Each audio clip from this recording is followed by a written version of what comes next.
Ya, baik, terima kasih. Bismillah, Alhamdulillah, wassalatu wassalamu ala rasulillah, amma ba'd. Terima kasih untuk Kang Rendra ya atas waktunya. Yang saya hormati tentu saja Pak Dr. Endai dan juga Pak Dr. Sofyan, Pak Dr. Ahmad Sofyan, terima kasih.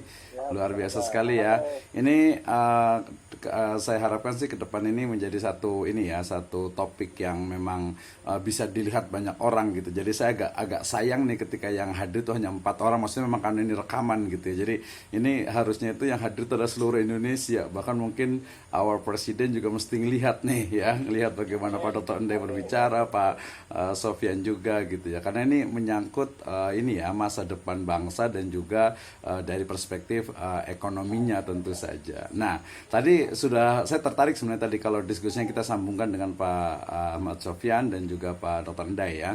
Kenapa? Karena topik kita memang ini kalau tadi Pak Endai melihat dari perspektif linguistik bahasanya gitu ya, arah politik ekonomi syariah pasca pemilu gitu ya. Kalau saya mungkin lebih melihat pada ini aja terminologinya saja gitu ya. Jadi pendekatan istilah bahwa topik ini sebenarnya berbicara tentang bagaimana sebenarnya ekonomi syariah sebagaimana yang sudah kita pahami.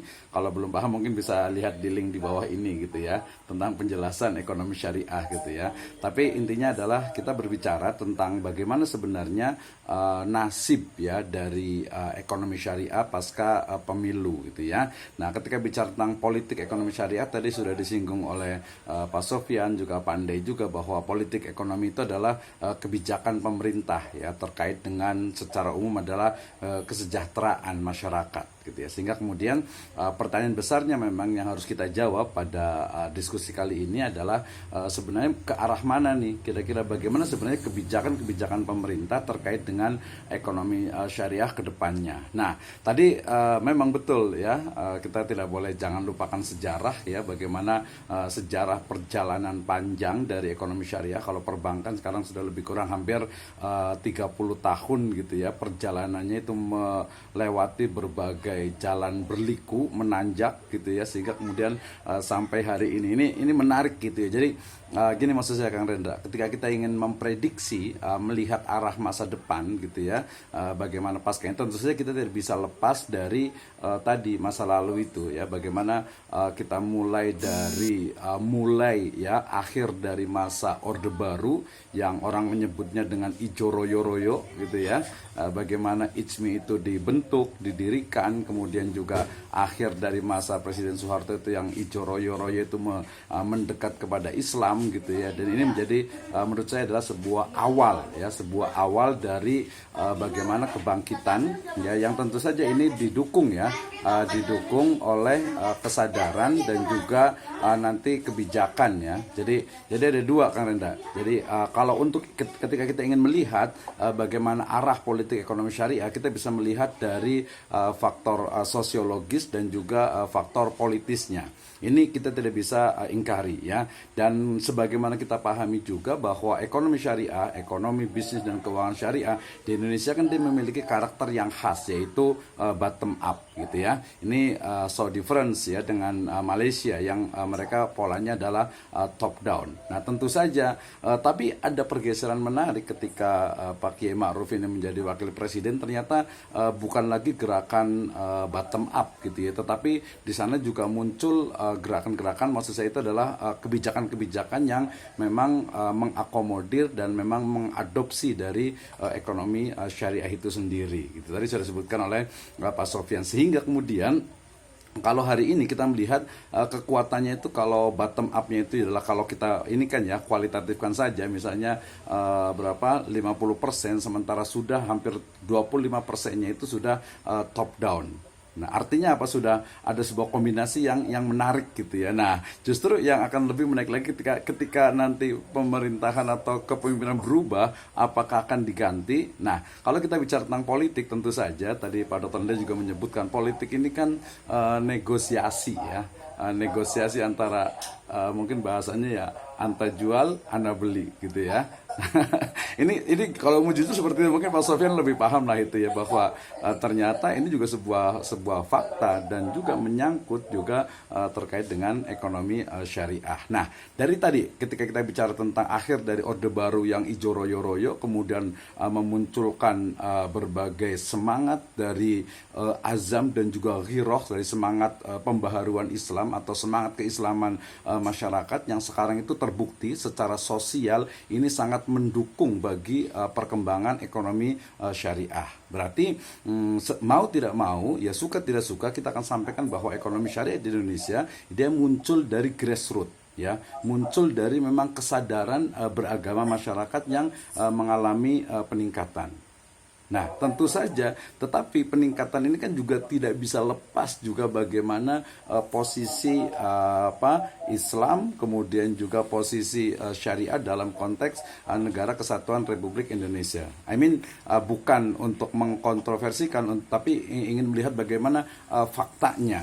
Ya, fakta bagaimana istilah syariah saja kemudian kita kan menggunakan bukan menggunakan Islamic banking, ya, walaupun sekarang Bank Indonesia juga menggunakan IB, ya, Islamic banking, tapi faktanya kita menggunakan istilah bank syariah, ya.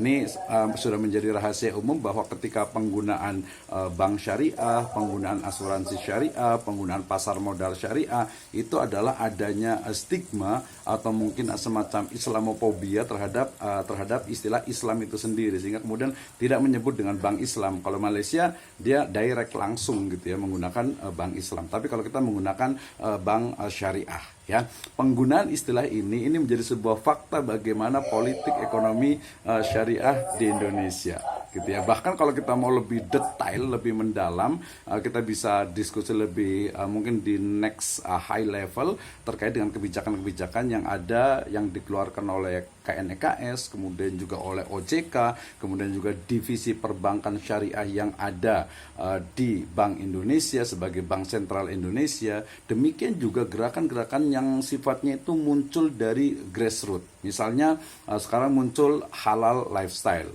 termasuk juga halal industry, ya. Kemudian juga muncul bagaimana Islamic tourism, ya. Kemudian muncul juga bagaimana mungkin orang menganggapnya aneh ketika mungkin ada hotel syariah, ada resort syariah, gitu ya. Kemudian juga ada lagi berbagai bentuk yang menggunakan kata-kata syariah. Nah, ini yang perlu memang betul-betul kita sosialisasikan, ya. Ini dari perjuangan grassroots. Nah, ini sangat didukung oleh bagaimana sebenarnya semangat untuk kembali kepada Islam dalam konteks Indonesia. Kita lihat cukup banyak dan polanya juga cukup bagus kalau menurut saya. Artinya apa? Polanya adalah mengharmonikan, artinya kebangkitan Islam dalam hal ini adalah ekonomi syariah, kemudian mendialogkan, bahkan juga sudah menginsersikan dengan konteks kenegaraan yang memang di sana tidak ada perdebatan, tidak ada perbedaan, tidak ada sesuatu yang memang harus ditabrakkan, gitu ya, sehingga ini menemukan momentumnya. Ya, ini menjadi menarik. But in other hand, ya, tapi di sisi lain ternyata apa? Ya, pemahaman dari orang-orang yang tidak suka dengan Islam. Kemudian juga mungkin ada juga nih, Kang Rendra, orang-orang Islam yang mungkin belum paham, ya, sehingga seolah-olah masih ada nih Kang Rendra yang menganggap bahwasanya perjuangan ekonomi syariah itu adalah perjuangan untuk misalnya mendirikan negara Islam misalnya, gitu ya. Ini dari kalangan fundamentalis. Oh, bukan, sama sekali bukan. Justru saya selalu mengajarkan kepada mahasiswa saya, ketika Anda cinta NKRI, ya, kebetulan saya juga mengajar di UPN Veteran Jakarta sebagai kampus bela negara, maka saya katakan bahwa ketika Anda ingin membela negara dalam konteks your export, gitu ya, maka Anda memperjuangkan ekonomi syariah yang membawa rahmatan lil alamin. Ya, jika Anda cinta NKRI, maka ekonomi syariah yang membawa kepada keadilan, bukan sekadar teori. Kapitalisme yang begitu mengakar, yang walaupun secara perlahan ini mulai ditinggalkan. Misalnya perbankan yang berbasis interest sekarang itu sudah mulai ditinggalkan.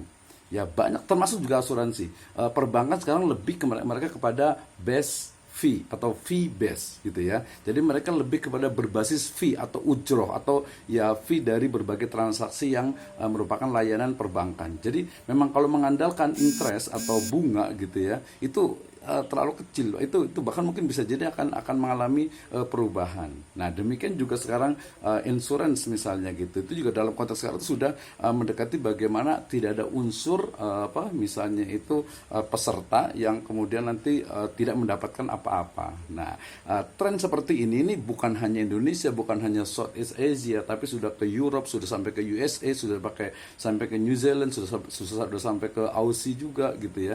Artinya apa? Bahwa kita ingin menunjukkan bahwa ekonomi syariah bukan sebuah sistem yang hanya mementingkan dirinya sendiri, tetapi ekonomi syariah adalah satu sistem ekonomi yang dibangun ya berbasis keyakinan mendalam, tauhidullah, kemudian juga menjadi wa ma arsalnaka illa rahmatan lil alamin. Banyak sekali fakta menunjukkan itu. Misalnya satu riset di Semarang ya, kita sebut saja sebuah bank syariah di sana, ternyata mayoritas dari nasabahnya itu adalah non muslim. So karena memang tidak ada keharusan untuk menjadi muslim ketika istilahnya itu akan menabung di perbankan syariah, melakukan transaksi berbasis syariah dan lain sebagainya. Oke, jadi itu secara grassroots, secara top down-nya nih. Nah, ini kita kayak ke Kang Sofyan nih. Top down-nya seperti apa nih? Tapi saya mungkin ingin menyampaikan bahwa jazakallah khairan untuk Kiai Ma'ruf yang perjuangannya sangat luar biasa. Ini masih di luar nih. Kalau saya dialog dengan teman-teman yang di KNKS itu, perjuangan beliau itu sangat luar biasa gitu ya. Tapi memang itulah hasil dari sebuah negosiasi politik. Oke, luar biasa. We can discuss about it. Luar biasa. Jadi memang peluangnya sangat luar biasa ya. Dari sasarannya tidak hanya muslim.